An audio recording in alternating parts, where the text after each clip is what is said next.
The latest inflation figures are set to be released this morning, with Australians warned of a possible grim economic period ahead.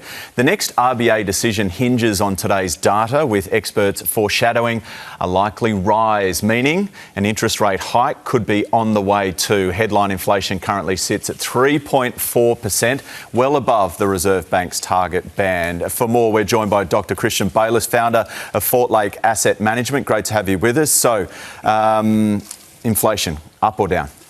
Up, and I think it's going to be strong around that 3.6% level. So that's going to mean that if we've got a cash rate of 3.6 and inflation's running at 3.6, our real interest rate is at 0, which is one of the lowest real interest rates in the developed world. And that is the real problem for the RBA, because that means that people are going out and spending on things like discretionary items like computers, like clothing, like footwear, all of these sorts of things. And that's the real problem for the RBA. Is this a Christmas holiday hangover? Absolutely. And that was the amazing thing. Australians are just spending hand over fist. If we look back to the prior year, we're spending about 6% above what the prior year was. Wow. So what people are doing is they've taken those interest rate cuts that we've had before, they're pocketing it, they're spending it, but they're spending it on discretionary items. And that's a real vital sign to tell us that people are actually in good consumption health and they can afford to go out and spend on these types of things. Okay, we're expecting some sort of decision on an interest rate hike.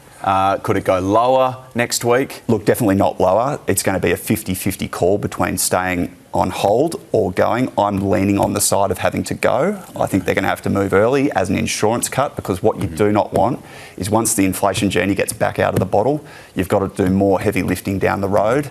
The RBA was very clear about putting the priority with the jobs market.